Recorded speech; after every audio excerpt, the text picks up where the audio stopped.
How's it going, everybody? This is BeatTheBush. Today I'm going to talk about my conflict of interest on this channel, and I hope it is unprecedented to talk about this head on. But first, this video is sponsored by Naipo, who makes a 3D rotating massager. Turn it on. Ooh, okay. That looks really gnarly. Heat. Really slow, medium, fast.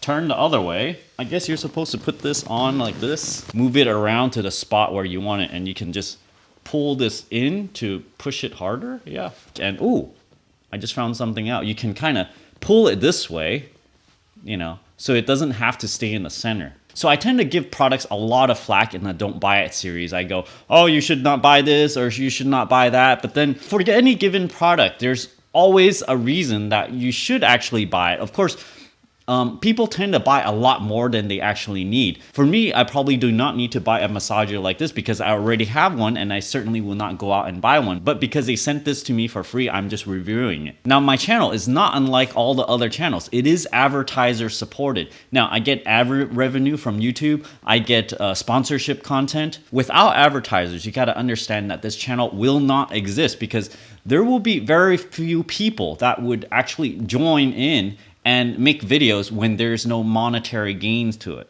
Even sometimes for channels that cannot monetize, they often ask the subscribers to, contribute to their Patreon or whatnot so that they can, pay the bills, because it takes real effort. It takes hours of time or more to make each video. So it takes away from your daytime, from your day job, or even to, produce content. Now, when you look at my videos, I want to do a recommendation of how to use them, because oftentimes I would show you products, I would talk about certain kind of services, and then I may or may not outright recommend them within the video. Now, when I do highly recommend something, advertisers generally cannot pay me to outright say the words, I recommend so-and-so. So whenever you hear me say, I recommend so-and-so, it's just out of my own doing. Now, sometimes I might have bought something with my own money. Now, this is when a company did not send me the product for free. I went out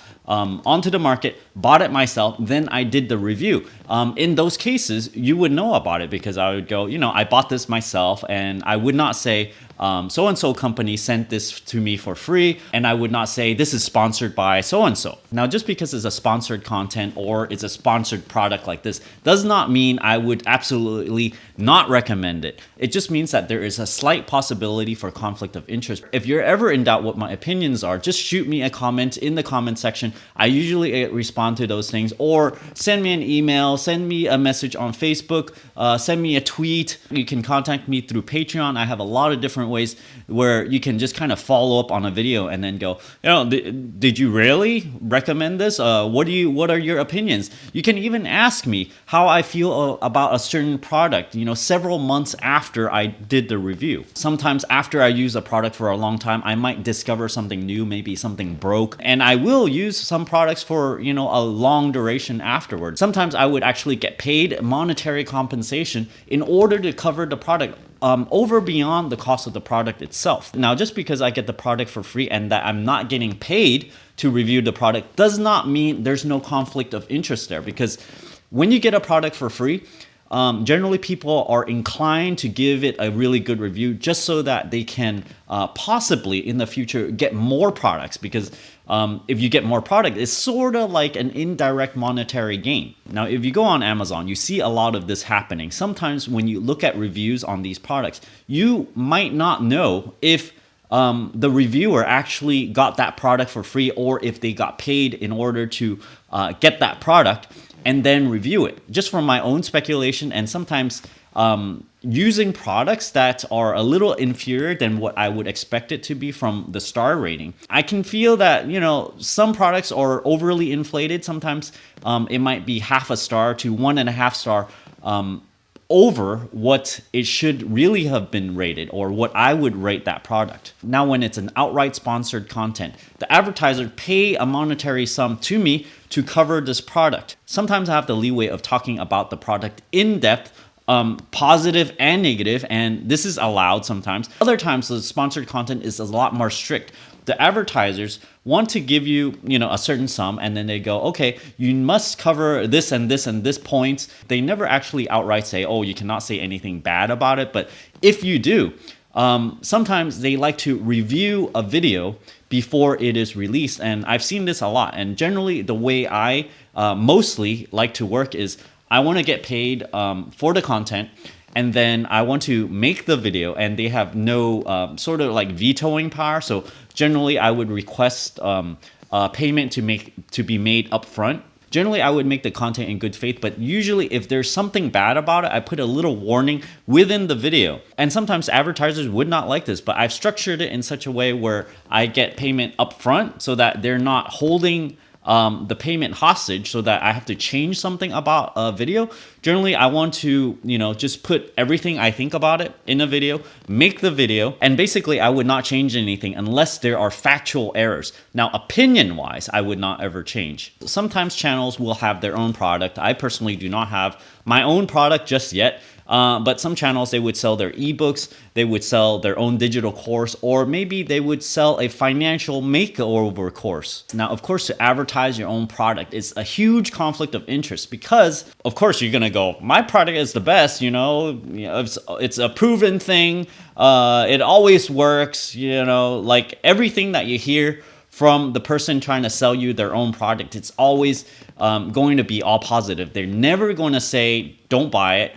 Any kind of negative thing. So if you want a true opinion on this, you have to look somewhere else where they're not actually getting paid for recommending it. Sometimes I would cover stocks and Bitcoin, and generally you need to disclose how you're getting paid for recommending them. Now, for stock holdings, I would generally say, oh yeah, I'm buying this, I have holding in this in the beginning or whatnot. And for Bitcoin, I have to say, if you sign up for a certain link, I do get paid. I think some celebrities recommended some cryptocurrencies before, and they indirectly get paid for this. And I think the FCC, they don't like hearing about this because as a celebrity or as someone on YouTube where there's some sort of influencing power here, this influencing power is converted to money basically for people that goes, they hear about something and then they join into it. Then of course, if you sign up through some links that I have in the video description, then this channel benefits. In a way, showing you products and services is a form of advertisement. Showing you this massager is a form of advertisement. Now, if you look at enough ads on TV, you'll kind of start to realize that the more ads that you see, the more chances that you're going to end up buying said item. You might think that it's not affecting you at all because you're like, it's just an appearance. But you have to think about, you see these things here. Now, these are not intentional. These are actually my things. But you seeing these peas, okay? A lot of people enjoy these peas. They like the happy face. I like them too.